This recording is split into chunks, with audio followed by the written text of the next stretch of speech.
Habang nasusugatan si Wesley ay patapang ng patapang na palaban siya dito sa Day 1 ng World Rapid and Blitz at alamin po natin lahat ng nangyari kay Wesley. 5 games po ang i-analyze natin kagaya ng in-upload natin kanina ng mga laro ni Magnus laban Wesley. Pero bago yan mga kamatsas, muli kong ipakita sa inyo ang puzzle na iniwan sa atin ng Internet Chess Club na sasagutan natin for today's videos. Ito po yon, black to play mga kamatsas. Ano kaya ang magandang gagawing solution ng black dito para maipanalo ng tuloy-tuloy? Lapag nyo lang ang inyong mga kasagutan sa comment section below. At kung wala pa kayong Internet Chess Club mga kamatsas, mag-download na po kayo. Ang link makikita nyo lang sa comment section below. Downloadable yan. Ang round 1 fight ni Wesley ay against Grandmaster Elam Amar ng Norway. Kababayan ni Magnus ito Nag E4. C6, tinirahan siya ng Caro-Kann defense. D5 mainline advanced variation ang ginamit ni Wesley. Bishop F5, Knight D2. Yan ang kakaibang in-apply ni Wesley. Kasi po mga kamatsas, ang normal na ginagawa dito ay Knight F3, C3, pero Knight D2, E6, at nag-Knight B3. Bakit po? Para pigilan yung improvised French formation na gagawin ng black. Mangyari po kasi, pagka E6, magsi-C5 yan. Para siyang French defense na yung bishop dapat nandun sa French nakalabas na. Improvise. Mangyari, gaganda ang gagawin ng ng black. Kaya nag-Knight B3 si Wesley para pigilan yung C5 na paparating at nag-Knight D7 muna. Pangbuelo sa C5 na gagawin. Knight F3 nag-develop na. A6 para pagka C5, wala pong butas sa mga pin-pin doon na nakakailang. Kaya nag-A6 muna si Amar, Bishop E2 at saka po si N5. At dito, total hindi na mapigilan ni Wesley yan, nag-C3 na lang. Siyempre mga kamatsas, wag po nating basta-basta kainin yung mga ganyan pabor yan. Papabor yan, tinan nyo, parang tinulungan lang ang black sa developments. Kaya kailangan panatilihing maingat tayo sa pagbibigay ng tempo or hindi sa kalaban, no? O ayan, C3 para solid lang ang D4 at nag-H6 para pigilan naman yung mga pwedeng maging atake ng knight or bishop.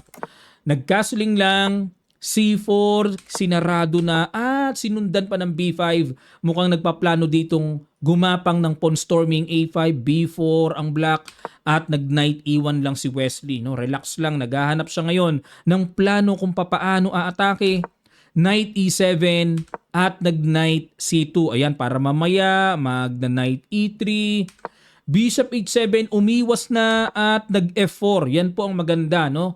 Nakikita nyo sa aking mga laro na ina-upload. Paborito ko yung naka-F4 ako, lalo na kung wala ng Knight sa F3 na nakabara. Kasi itong F-pawn ay magagamit later on pang atake sa king side especially. At dito po nag-A5. Walang pakialam si Amar na okay, delay ang developments ko sa king side pero importante ma-atake muna sa queen side. Parang yan ang gustong diskarte dito, no? Nag-B3. Ayaw nang intayin ni Wesley na maka-penetrate pa ng pang-iipit sa queenside. Inunahan na niya ng basag para masira ang diskarte ni Amar sa queenside. At sinabayan po ng A4. Iniintay niya na kumapture si Wesley sa C4 pero nag-decide si Wesley isarado na lang ang queenside. Bakit po? Kasi kapag kinapture yan, D-pawn ang pangka-capture, yung pawn or yung square D5 magagamit yan later on. Knight B6, Knight D5, mga ganong ideas na paparating. Okay, pwede rin namang B-pawn. Pero etong B4 kaya ginawa ni Wesley yan, pansin ko ay para wala na siyang problema sa queen side at makapag-focus na siya kung paano siya aatake sa king side. Rook B8 ang ginawa, nag-Rook F2, abang-abang lang muna, kinapture na ni GM Amar para hindi na maka-Knight E3 pa. Kain at dito nag-Knight F5, nako may lundag sa E3, Knight F1 and nag-H5 para hindi maistorbo yung Knight. At dito nag-G3, Bishop E7 at nag-H3 para unti-unting timingan na mapaalis ang Knight na malakas dyan sa F5 at nag-Queen B6. Kapansin-pansin po dito na ayaw mag-castling dito ng black kasi alam niya bobombahin siya sa king side So waiting lang muna yung king at the center at itong queen b6 medyo nagbabalak ng hindi magandang paparating kay Wesley dahil may mga nakikita akong knight takes d4, bishop takes b4, mga ganong sacrifices sa paparating. Nagpaniguro si Wesley. Nag-rook b1 muna siya para kung mag-sacrifice man dito, rook lang ang pangka-capture, so useless ang gagawing plano ng black. Nag-h4, ayun, nagmadali dito si GM Amar. Premature ang diskarte mga kamatsas, kaya binigyan ng bad move. Dapat daw po ang tira ay g6 lang. Abang-abang lang talaga. Total wala pa naman g4. Magiging premature ang g4 ng white dito since matutulungan lang ang white or ang black na mabuksan ang h-file. So hindi pa kasi nakapag-castling kaya hindi pa effective yung mga basag-basag na gagawin sa king side. Pero nag-h4 inunahan G4, pumasok, bishop d1 na bad move ang tira ni Wesley. Dapat daw po ang tira ay bishop f3 mga kamatsas para makapigil din sa paparating na knight e4 jump. And may nakikita po ako ditong pwedeng capturein to later on. Pwedeng capturein later on yung knight na yan and then targetin yung maliligaw na pawn. Pero timing lang mga kamatsas. Kasi considering na kapag kinapture yan, magkakaroon din ng possibility lagi ng atake ang black sa h-file Okay, balik tayo. So, ang ginawa dito ay nag-bishop d1 si Wesley and nag-knight e4. Ayun na, inatake na ang tore. Rook e2. Grabe naman, sunod-sunod ang bad move ni Wesley. Dapat daw ang tira ay rook to g2. Hindi sa e2. Pero itong rook e2, nagagandahan din ako sa isang banda kasi kung ako man, gusto kong kainin yung knight na yan, mga kamatsas. Gusto ko talagang i-exchange yan dyan Parang feeling ko maganda ang white pag na-exchange yan dyan.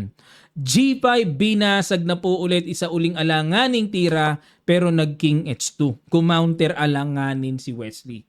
Game 1 pa lang to mga kamatsas, baka mamaya bigla kayong maumay 5 games pa i-analyze natin, wag muna kayong mauumay, may istorya pa to. Ang tira daw dapat dito, ayun na, tuluyan na. Total nakaamba na Tuluyan na. Queen takes e4. Pag nag-g takes f4 and bishop takes f4. Ayan pabor ang evaluation bar sa puti Kasi nga po ang lakas may paparating pang bishop f3 akong nakikita.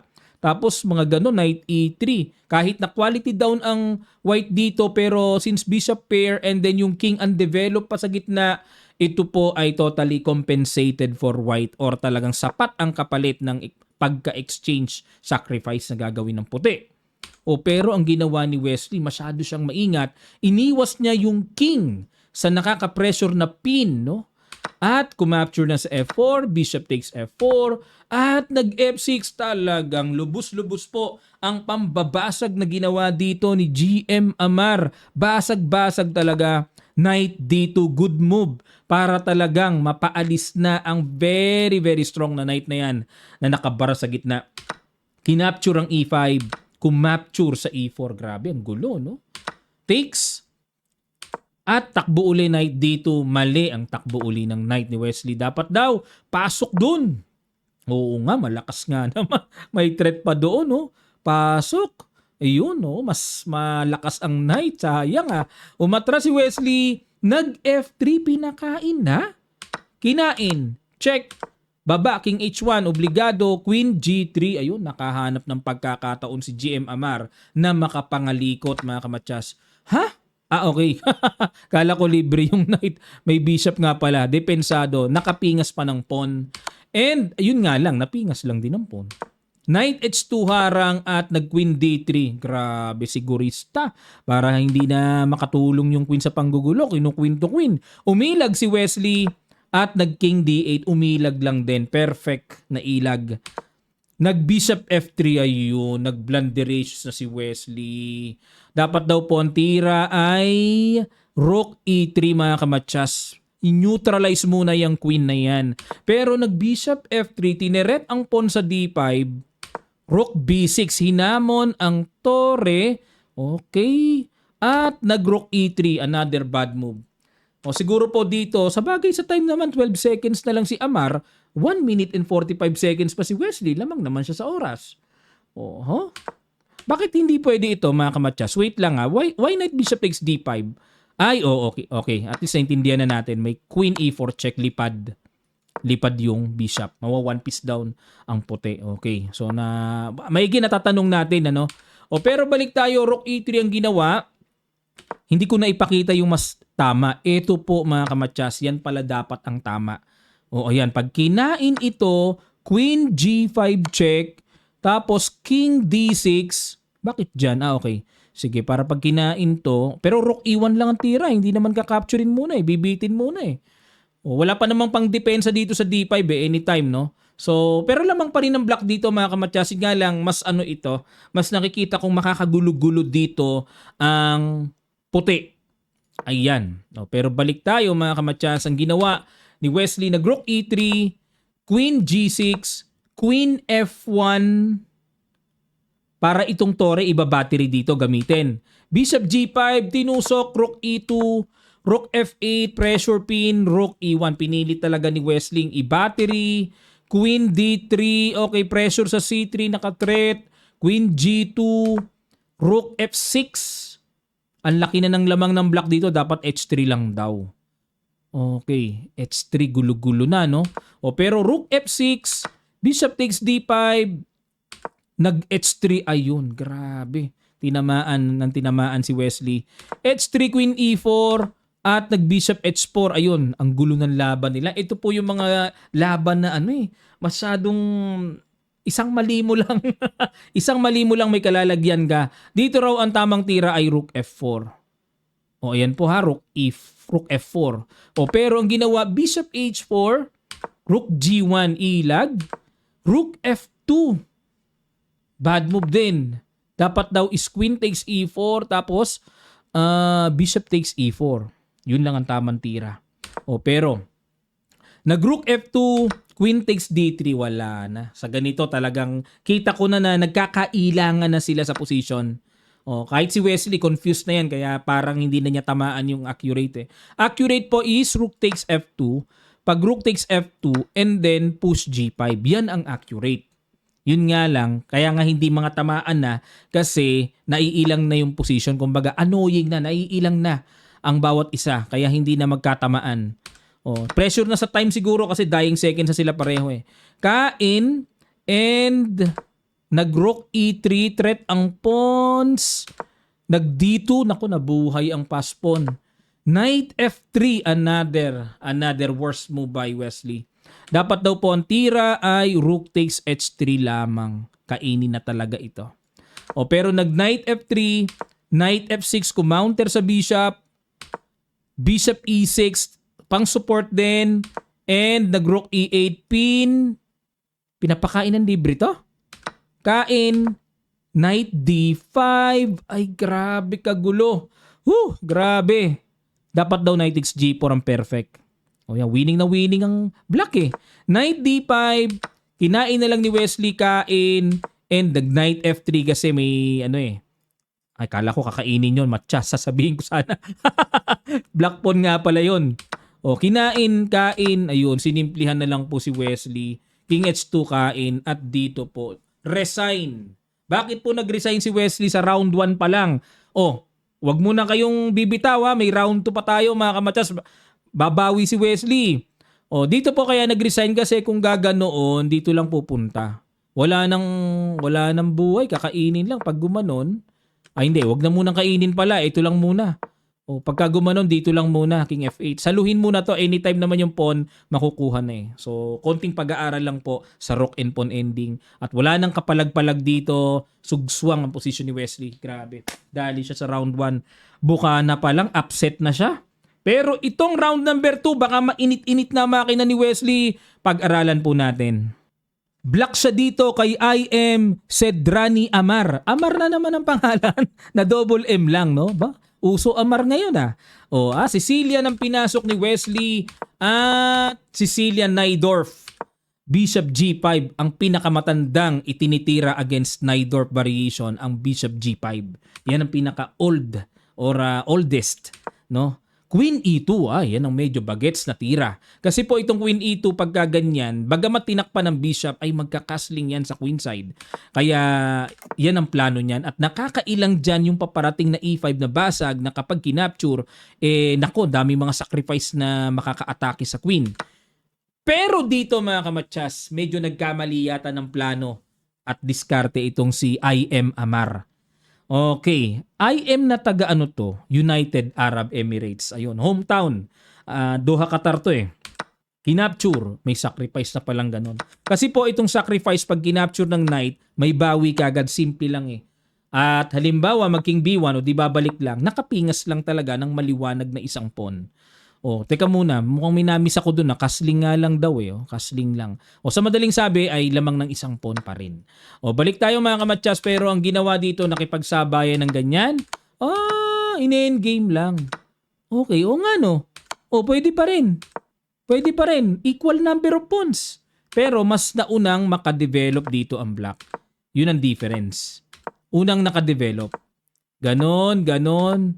Pero parang ang hirap pa rin nito, no? Isang pagkakamali mo lang dito, baka matablahan ka. Aray ko, 2,200 to, Wesley. Pag natablahan ka dito, kain na kain ng rating against 2,700. Naku po, ang layo ng rating eh. O, Knight F4, tiniret ang pawn sa H5, nag-G6 depensa, takes, at dito nag-Rook D2, tinapatan ng exchange, Rook C8, iwas lang, at nag-King D1. Pero ang hirap pa rin ito. Totoo lang mga kamatyas, ang hirap pa rin ito. Kasi, biruin nyo, equal number of pawns. Naku, gapangan ito. B4, Knight D3, ayan no. Knight A4, pilit na naghahanap dito si Wesley ng gulo-gulo eh.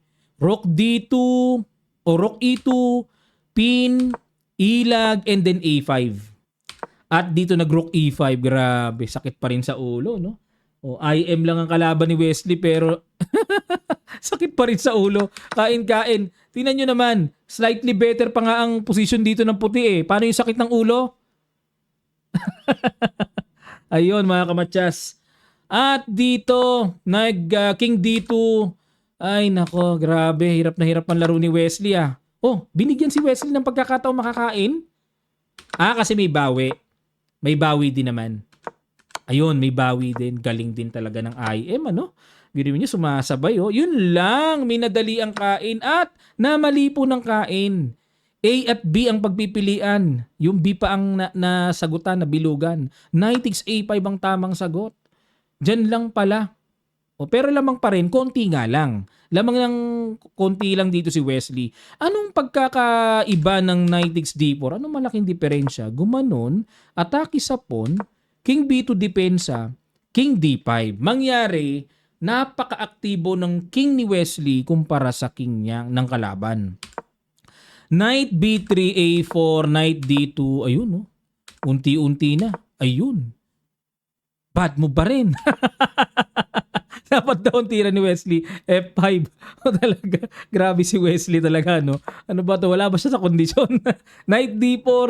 Oh, bad move eh. Kain. Ayun! Oh, talaga. Buti na lang, nawiwindang din ang kalaban eh. O, dapat daw ang tira is A3. Yan pala perfect move, oh. O, konti lang ang lalamang ng black dyan. Pero dahil kinain, ayun, naka A3 check. Na-miss ng puti yung A3. Ayun, check. Yun, saka kinain. And then yung king talagang totally kulong na dyan. At yung king sarap na sarap ngayong ha-harvest dyan sa king side. Ayun. Ayun, hinuli na ni Wesley. Oh, practical approach lang. King and pawn ending. At nag-resign na po dito ang white. Nanalo si Wesley. Bakit po nag-resign? Kasi kain-kain. Masyado na pong late sa eksena. Oh, ayan, oh, may ganon. May ganon, may ganon, may ganon. Okay, halimbawa makipagsabayan na ganon, kakapture dito. Takes dito, King G3. Ganon.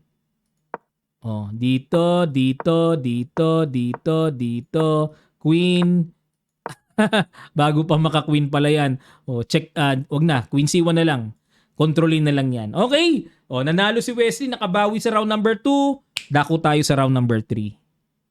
Nako, sikat na sikat ang kalaban niya dito. Faustino Oro ng Argentina ang naghahabol to become a youngest grandmaster. Meron pa siyang 3 months para talunin at i-break ang record ng world's youngest grandmaster na record holder na si Abhimanyu Mishra ng USA. So ito pong si Oro ay grabe yan. Tumatalo ng maraming grandmasters kaya ingat dapat si Wesley dito. Nag-Knight F3, D5 si Oro. B3, ayun, parang nililihis niya sa highly theoretical openings na alam ng mga bata, aral na aral ang bata sa mga booklines eh. Knight H4, inistorbo kagad ni Wesley ang bishop, umatras lang at nag G3, C5, Bishop G2, E6, okay, develop, nag C4 at nag Bishop C6. Kasi po dito hindi makapalag yung pawn eh. Maganda man yung D4, di pwede. Kasi mapipingas yung pawn sa B7. Kaya ang ginawa, nag Bishop C6 to support the pawn, kinapture na, takes with the bishop at ayun, teka muna, grabe sinibat ni Wesley yung knight. Kakaiba yan mga kamatyas. Usually pagka ganito, nagka-castling nga lang eh, di ba? O kaya knight F3. Pero ako, castling lang ako dito eh para at least tipid sa development. Pero kinapture ni Wesley yun? Kinapture ng queen, teka muna, may atake dun sa tore. Kinapture yung bishop. Okay, may capture doon, no? Takes, and saka nag-knight C3. Okay, inatake ang pawn D5, nag-D4, knight E4, queen E6, and the queen C2, depensa. May threat pa dito. At nag-bishop E7 lang. Tinatrap yata dito si Wesley. Pinapakain yung pawn sa C5 mga kamatsas pero knight F5 by Wesley. Knight F5 sacrifice. Ang ganda ng lundag ng knight. Oo nga naman, grabe may threat pa dito sa G7. At nag-castling na lang si Oro. Bakit po? Kasi kung kakainin ni Fausti ang libreng knight, may knight D6 check and naku po, huli ang queen. Kaya hindi pwedeng gawin yon. Ang ginawa, nag-castling lang at kinapture na po yung pawn C5. Teka muna, okay. Kinain, knight D7, okay, another bad move by Fausti. Dapat daw po is knight A6 ang tamang development to attack the queen. Bakit? Ano diferensya ng knight D7? May queen D5. Another brilliant sacrifice by Wesley. Pag kinapture po kasi anytime may lundag ng knight doon sa E7. Nag D3 lang, kinapture na, capture, and knight to D6, threat ang pawn. Nag B6 and nag Rook C1 lang. Dito po kapansin-pansin na bakit hindi kinapture ni Wesley? Libre naman yan. Madodouble pawn lang din kasi. Pangit pa rin yan mga kamatyas sa usapan at pag-aaral ng endgame. Double pawn lang din eh. Hindi ko may kakainin tayong lalamang tayo, dire-diretso tayo. Naku po, yan ang hiwaga ng chess, no? Dapat malaman natin ang realidad ng nangyayari talaga sa chess pagka ganyan. Kaya ginawa ni Wesley, priority niyan developments, nag-Rook C1 siya at nag-Rook D8, Knight E4 at nag-Rook F5, Rook C3. Talagang gusto ni Wesley, ikaw ang kumain sa akin. Kinain na nga at kinapture, Rook D5 at nag-Rook D1. Inagapan niya kagad kasi mamaya pag bitaw alis ng knight, dalawa na po kagad ang bubulagang naka-atake dyan sa D-pawn. Nag-Knight E5, D3 lang, Knight G4, H3, Knight F6, kinain-kain at nag-Rook C7. So gusto niyan labanan ang batang ito sa gulangan sa endgame. O yan, kinain-kain and Rook C1. Bilangan po tayo ng pawns, 6 versus 5, lamang ng isang pawn lamang. Sa Rook and pawn ending na to, mahirap pa rin to, mahirap pa rin.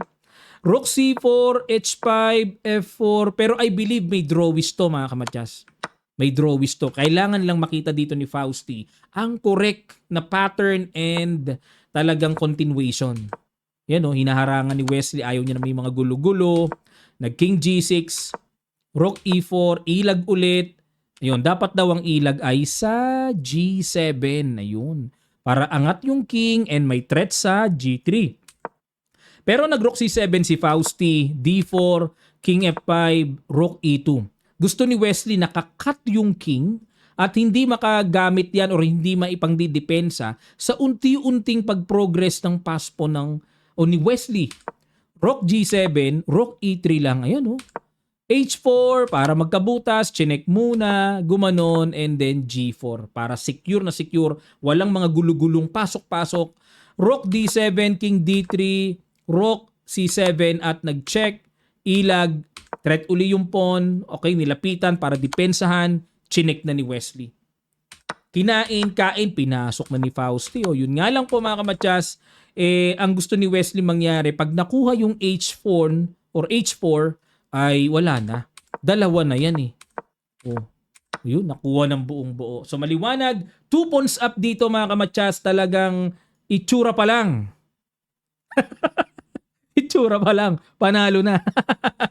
Sabay lipat eh, no? At dito, ayan. So the rest is history mga kamatsas. Grabe, imposible nang matalo dito si Wesley. Oh, pero tingnan natin yung mga last bite na mga panggugulo. Paano yon? Last bite na kailangang ingatan sa ating kalaban, no? Hindi ko mulusing na kalaban, suko na. Kung minsan lalong tumataas ang adrenaline energy niyan, kaya kailangan ingat pa rin tayo kapag ang kalaban natin losing na. O yan, tingnan nyo kung paano mag-ingat si Wesley. Pingas doon, o yung isa na naman ang pipingasin, o lapit lang ng king check, ganon. At dito po, nag-resign na ang batang naghahabol to become a youngest grandmaster na si Faustino Oro ng Argentina. O yan ha, naka 2 hits na, nakabawi na si Wesley, no? 2 IMs ang sunod-sunod niyang tinalo. Ito naman po ang kanyang round number 4. Speaking of youngest grandmaster na binibreak ni Faustino Oro, nakaharap niya sa round number 4 ay si Abhimanyu Puranik, hindi pala Mishra. Kala ko ito yung youngest grandmaster, hindi pala. Okay, ang ginawa dito ni Puranik, nag-E4, Abhimanyu rin kasi pangalan, kala ko Mishra na eh. C5 Sicilian. Tapang ni Wesley, puro Sicilian. Sabi nung iba, kapag ang kalaban daw ni Wesley pangkaraniwang grandmaster, Sicilian daw. Pero pag 2700 na, nag-E5 na Ruy Lopez. Totoo po yan mga kamatsas. May kanya-kanya kasing diskarte ng timpla against your opponent's strength. O yan. Pero dito, kakaiba, nag-G3 dito si Puranik. E5. Tumaba si Puranik. Nakalaban ko na yan eh. Talo ko dyan mga kamatsas. Nakalaban ko siya sa Asian Continental yata yun, kung di ako nagkakamali. Natalo ako, dumayo sa Pilipinas yun eh. Isa yan sa tumalo sa akin. Sana ibawi ako ni Wesley.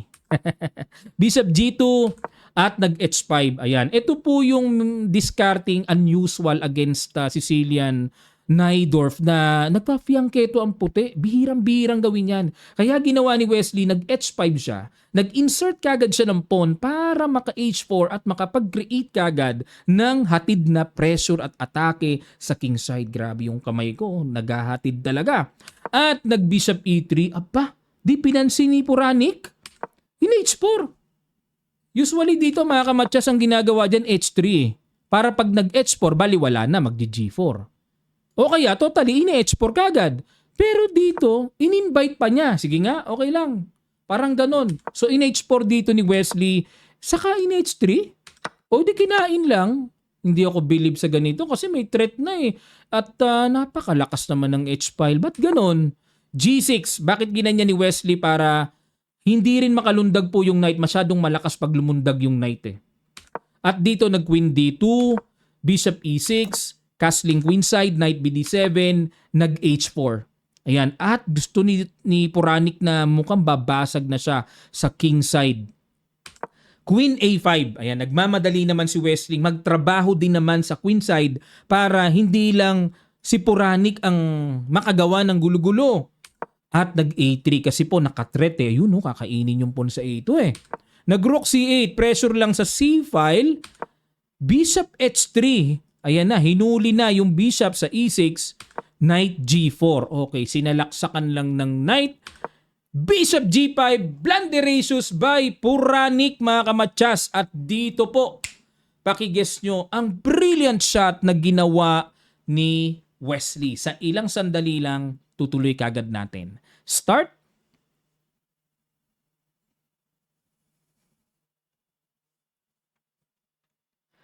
Maraming salamat po mga kamatsas. Congrats sa mga nakakita ng boom! Rook takes C3.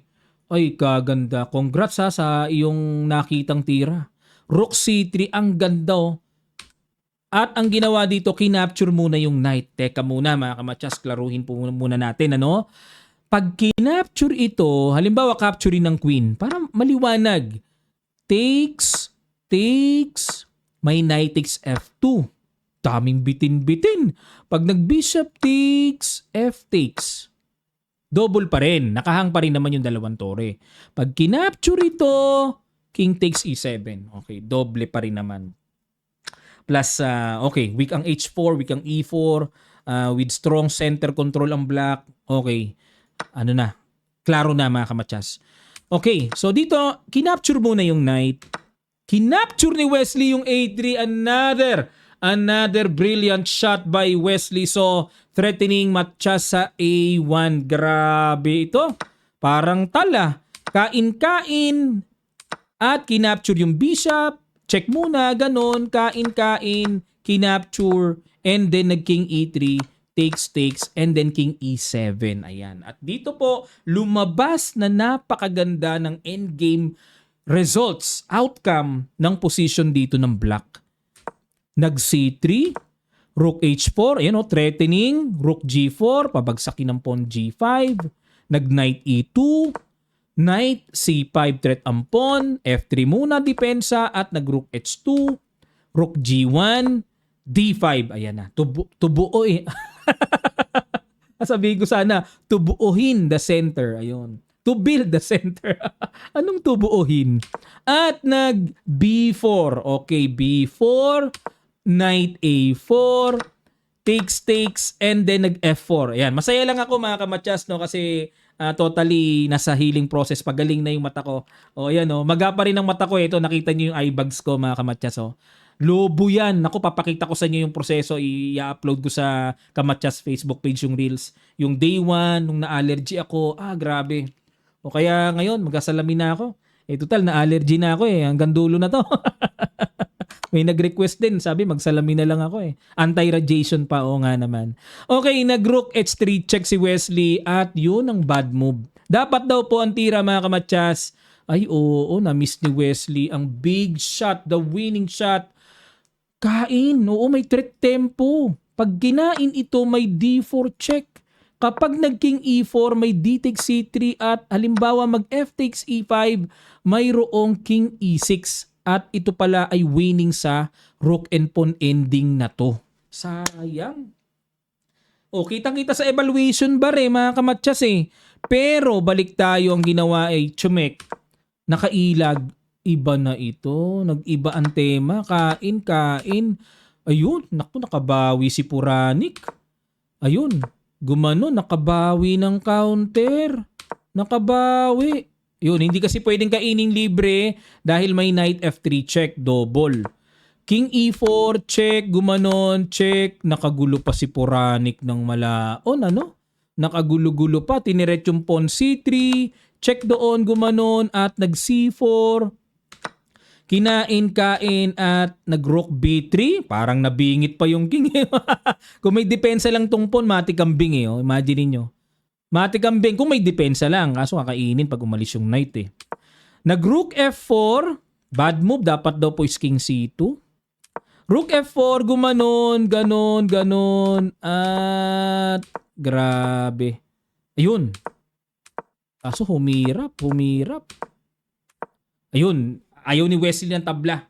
Galing kasi siya sa winning eh, no? Yun ang psychological part eh, ng ganito eh. Pag galing ka sa winning, parang ang sakit itabla. Knight C4, ganon, pinipilit ni Wesley, oh. Inahanap niya yung mga gulo-gulo. Oh, teka muna, ba't umilag? Kasi pag kinapture ito, gaganon may tempo. Sabi makakain din to later on, tapos may bitin pa doon. Ang ginawa ni Wesley, dinipensahan niya muna yung pawn. Gumanon muna siya. Knight D5. Saka kinapture, gumanon, doon, parang may winning pa rin dito talaga na gagawin ang black eh. Yun! Oh, Blandiricious! Patay ka diha! Sabi nila. Okay mga kamatsas, ano po dito ang brilliant move na ginawa ni Wesley? Pakiguess nyo sa ilang sandali lang. Tutuloy agad natin. Start! Oh, may drawings na sana si Puranik eh. Kaso, wala, bumibigay din siya eh. Congratulations, Knight B2 mga kamatsas. Ang tira. Kain. Ayun. Oh, kailangan maghabol. Kasi po, kung kakainin ito mga kamatsas, mukhang malilate na. Malilate na po sa eksena. Dire-diretso na yan. O delikado yan. Kaya ginawa dito ni Puranik, nilapit niya muna. Total yung pawn sa A6 ay hindi rin naman madidepensahan na. Gumanon, kain, ganon. Yun, inunahan ni Puranik na makarating sa G1 kasi po gaganon yung king ni Wesley, magdidire-diretso yan eh. O gumanon, pero wala na. Pag gaganito, iba yung may lamang na isang pawn eh. O isang pawn kasi yan eh, check. O gumanon. Nagpalaki muna ng oras si Wesley kasi may increment po ito eh. Basta nakakita kayo pabalik-balik, nagpaanak lang yon ng oras. Ayun, yun oh. Di additional time na naman. Diba tumataas ang time niyan eh. Okay, gumanon. Ayun, sinugswang na. Ayun, at dito po, nasugswang na nga ng tuluyan. Ni-resign na ni Puranik. Bakit? Kapag kinapture yung pawn, mayroon pong check and then queen. Okay? Queen, Machas. At kapag naman ang ginawa dito ay gumanon, ang gagawin ay may knight h3. So pag kinain, makaka-queen. Pag di kinain, queen pa rin. Wala na po, unstoppable na mga kamachas. Liban na lang kung ito gagawin dito, no? Ganon, kain, and then kain. Wala na rin, winning na rin. And then kukunin yung isang pawn hanggat may isa pang pawn na magkukwin, winning yan. Alright! Tatlong sunod-sunod na bawi ang ginawa ni Wesley. At yung round number 5 niya mga kamatsas, eto na, sunod na agad natin. Kalaban niya ay ang isang mabangis, bata, mabagsik na si Lazabic. 'Di ba? Alam na alam niyo yan, ilang beses nagka-champion yan sa Title Tuesday. Grabe itong si Lazabic eh. Grabe talaga. Oo. Ayan, sa mga gusto pong sumali po ng raffle na gagawin natin sa next week Tuesday Internet Chess Club, ay makikita nyo lang po ang proseso kung paano mag-join. Okay? Click nyo lang ang Google form and then makikita nyo po yung instructions how to join sa ating ginagawang weekly raffle every Tuesday, no? Na maaari kayong manalo ng GCash. Sali na po kayo. Nag-E4 si Wesley, E5 si Lazabic, Knight C3, itinira ang paborito ni Coach Naba na Vienna. Nag-G3. Ayun. Kay Coach kasi nag-F4 tayo eh, no? G3 lang dito si Wesley. D5. Sinamantala dito ni Lazabic na kontrolin kagad ang sentro. Nag-Bishop G2. Kinain-kain. Knight C6 at nag-Knight F3 develop. Bishop C5 at nag-castling. At dito nag-Rook E1. Tineret ni Wesley ang Pawn E5. Dinipensahan. At nag-D3 para naman yung Bishop mailabas. Nag-Bishop B6 lang ilag at nilabas na nga yung Bishop with tempo attack. Umilag lang Queen D6 at nag-Knight D2 para yung Knight ilalagay sa C4 to attack the Knight and to attack the Queen and the Bishop. So yan ang mga planuhan, pero umilag kagad ang Queen with tempo attack. Sinalubong na ni Wesley yung Bishop at umilag naman, nag-threat sa pawn and nag-C4, Bishop G4, tinusok ang Queen, umilag lang at nag-Rook D8, develop lang sila Lazabic, Rook B1, threat ang Pawn B7, B6 lang para hindi makain at nag-Rook B5. Threatening, ganun ba? Tapos may kain doon mamaya. Pero nag-Rook E8 lang, sinecure lang nila Lazabic yung Pawn E5. Nag-Rook D5, ayan, para powerful ang Rook at the center. At nag-F5 lang. Ayun, mukhang gusto yatang bumomba ng ganon ni Lazabic dito. Imagine niyo po, may F4 na paparating. Pero kung computer ang pag-uusapan natin, ang gusto ng computer dito ay H6 lamang mga kamatsas. Ayun. Pero nag-F5, pinagsamang F4 at F5. F5? Nag-F3. Ano ba yan? Nag-Bishop H5. Anong F5? Nag-F4. Ayun. Na bad move din naman dito si Wesley. Dapat daw po ang tira ay C3 lamang. O, yan lamang pala. F4 ang ginawa and then kinapture lang po, capture and nag-Knight D4. Naku po, delikad James ang threat dito ni Lazabic, masyadong delikading at kinapture, capture.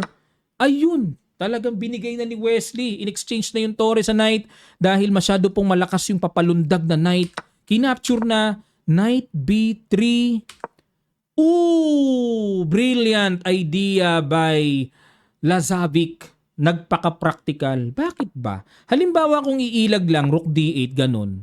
Knight takes A5, kain-kain, and then bishop takes C7. Na dito mga kamatsas, lamang pa rin naman ng black, no? Slightly better. Pero ayaw ni Lazabic ng medyo parang masagwa sa kanyang pawn structure especially. Nag-bishop C3 na lang at gusto niyang ibalik kay Wesley. Sige, bawiin mo yung tore ko. Oh, kaya dito tahimik, parang ganun. C5, okay. Mukhang malakas. Inilag lang sa pagkaka-threat. Pero ang accurate daw ay Queen E2. Sugod na. Talaga? Paano kung gumanon? Kainin yun. Ay, may bishop F3. Aray ko. Matchas. Matchas bigla. May ganun na pala. Dangerous threat na pala yon. Oo nga, no? Oh, parang ang sarap kainin eh. Pero ang tira po dito is H4 lang. H4 lang. Para pagka gumanon, may King H2 lang na ilag. Grabe pala ka-dangerous yung Queen E2 na yun, ano? O pero ang ginawa, nag C5, Queen E2, Queen D2, H6, mag-G5, H4, pamigil sa G5, nag-King H7, at dito po, agreed draw silang dalawa. Sino nagamo ng draw sa palagay nyo? Comment sa comment down below. Ayan po mga kamatsas, sa mga di pa nakakapag-subscribe sa channel na to, subscribe na po kayo and click notification bell all para lahat po ng ating mga bagong videos ay mahatiran kayo ng notification and updates. Okay mga kamatsas, dahil po dyan, ang standing po ni Wesley medyo malayo-layo pa, no? Kasi may isa siyang talo. Ayan, pang number ano siya eh. Number 40 plus yata siya. Pang ilan ba si Wesley? So far, pang number 51 pala siya mga kamatsas. Ayan o, si Wesley. So, number 51. O, pero abangan natin ang progress at bawi ni Wesley. Mukhang may momentum naman siya na.